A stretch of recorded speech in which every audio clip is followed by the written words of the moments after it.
importante a gente ficar ciente de quais são os patógenos mais comuns e quais são os patógenos mais prováveis, e o principal deles é o pneumococo,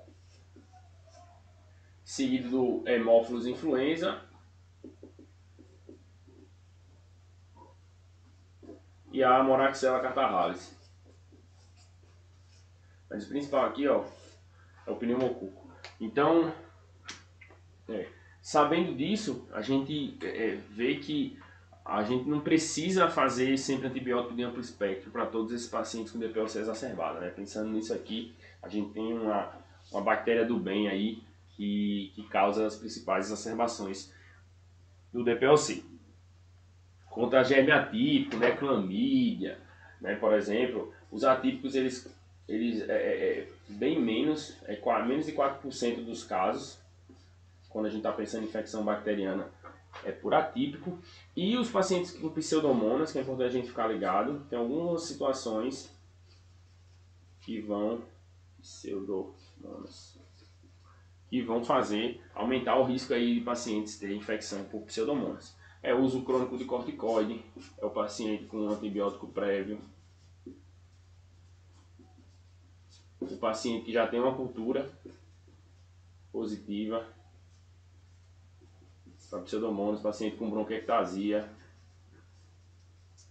Então esses pacientes aí eles terminam tendo um risco aumentado para pseudomonas. Mas no geral, a grande maioria das vezes vai ser por pneumococo.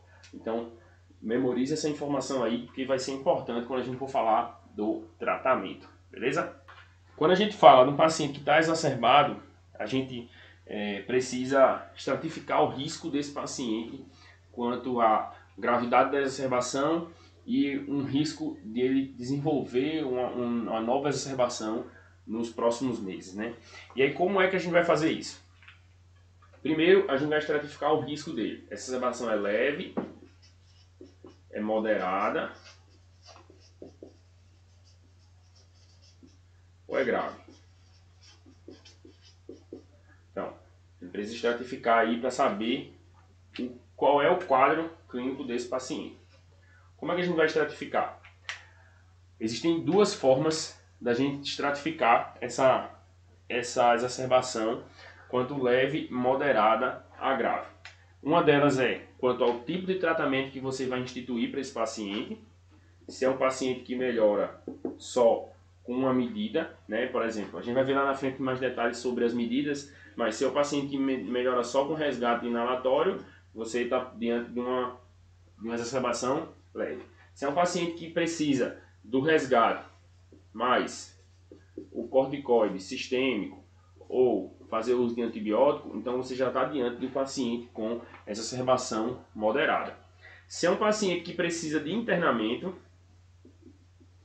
paciente que interna, o paciente chegou mais grave, descompensado, com mais desconforto respiratório, precisando de suporte de oxigênio, então o paciente que você vai precisar internar, ele é um paciente grave. Ou o paciente chegou em insuficiência respiratória, né? E aí, por razões óbvias, o paciente está em insuficiência respiratória, é um paciente grave. Outra forma que a gente tem de estratificar essa exacerbação é com relação à presença de alguns dos sintomas que a gente define como exacerbação, né? Dispneia, aumento do volume da expectoração e alteração do aspecto da expectoração, né? Da alteração do escarro. Então, um escarro que era hialino virou purulento, um escarro que era hialino, mas aumentou muito a quantidade, o paciente está tossindo mais, por exemplo. E o paciente que ele tinha uma certa dispneia e agora ele piorou da dispneia, ele não apresentava dispneia, agora ele tem dispneia. Então, se eu tenho um sintoma desses três, eu chamo de leve. Se eu tenho dois sintomas, eu chamo de moderada. Se eu tenho três sintomas desses três, ou seja, todos eles, dispneia, aumento de expectoração, alteração da expectoração, né, a purulência desse escarro, eu tenho uma exacerbação grave, beleza? Então é interessante a gente ficar atento a isso aqui, até porque isso aqui vai, de certa forma, ajuda a definir mais ou menos o que você vai fazer. Se eu tenho uma exacerbação mais significativa, o paciente tem alteração do aspecto do escarro, começou a apresentar dispneia, talvez se eu fizer só a medicação inalatória não seja suficiente, eu preciso fazer mais coisa para esse paciente, eu preciso ficar mais atento a esse paciente. Né? E já que o paciente tem todos os sintomas, talvez seja um paciente que seja necessário que fique internado por alguns dias para poder fazer uma melhor condução desse quadro dele. Tá? E como é que a gente vai definir se esse paciente tem um alto risco de exacerbação nos próximos meses ou um baixo risco? Para que serve isso? A gente precisa estratificar esse risco do paciente para que a gente possa orientar melhor o segmento dele ambulatorial e até orientar, por exemplo, esse paciente aqui que chegou com sintoma, uma exacerbação leve, moderada, você não está pensando em internar ele, mas para ele ficar atento, orientar o uso das medicações que ele precisa fazer em casa, ter um pouquinho mais de atenção, reforçar a importância dele para o ambulatório acompanhar. Então, é importante você ficar atento a isso aí.